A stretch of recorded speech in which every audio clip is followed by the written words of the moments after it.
পৰিয়ালৰ লোকে যাতে এনেকুৱা ধৰণৰ বস্তু সেৱন কৰিব নোৱাৰে তাৰ প্ৰতি আমি সদায় সজাগ হ'ব লাগিব।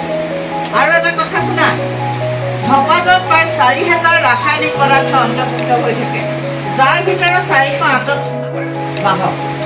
এইটো এটা কথা আহিছে, গতিকে সেইকাৰণে মই তোমালোকক কথাটো কৈছোঁ যে 4,000 ৰাসায়নিক পদাৰ্থ অন্তৰ্ভুক্ত হৈ আমি ধপাত সেৱন কৰিব নালাগে আৰু ধপাত সেৱন কৰাৰ পৰা আমি সকলো আঁতৰি থাকিব লাগে। তোমালোকে পৰিয়ালতো এই কথাষাৰ জনাই দিবা। আজি অকল বিদ্যালয়তে যে এই কথাষাৰ কোৱা হৈছে সেইটো নহয়, তোমালোকে গৈ পৰিয়ালত আমি কোৱা কথাবোৰ গৈ আলোচনা কৰিবা, ক'বা যে ঘৰটো শুনিছানে? ধপাত পৰিহাৰ কৰিব লাগিব। তোমালোকৰ পৰিয়ালে তামোল পাণৰ যিটো ব্যৱস্থা আছে সেইটোৰ ওপৰত তোমালোকে ককা আইতা মা দেউতা সকলোকে ক'বা যে আমি কেতিয়াও ধপাত সেৱন কৰিব নালাগে।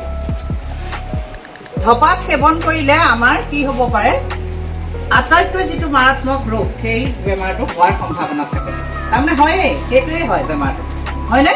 সেইকাৰণে আমি ধপাত খোৱাৰ পৰা বিৰত থাকিব লাগিব। মোৰ নাম শ্ৰী ৰাগিনী হাজৰিকা। আজি মই ধপাত বিৰোধিতাৰ ওপৰত দুআষাৰ ক'বলৈ আগবাঢ়ি আহিছোঁ। ধপাত এটা বিষাক্ত পদাৰ্থ যি আমাৰ স্বাস্থ্যৰ বাবে অতি বিপদজনক। ধপাত সেৱনৰ ফলত হোৱা বিভিন্ন ৰোগৰ ভিতৰত শৰীৰৰ বিভিন্ন অংগ পতংগ ক্ষতিগ্ৰস্ত হোৱাৰ সম্ভাৱনা থাকে। ধপাত সেৱন এৰাই চলিলে আমাৰ স্বাস্থ্যৰ উন্নতি সাধন আমি কৰিব পাৰোঁ।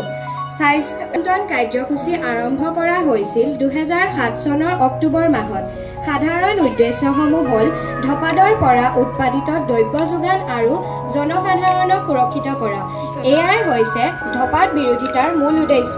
এয়াকে কৈ মই মোৰ চমু বক্তব্য সামৰণি মাৰিছোঁ। ধন্যবাদ।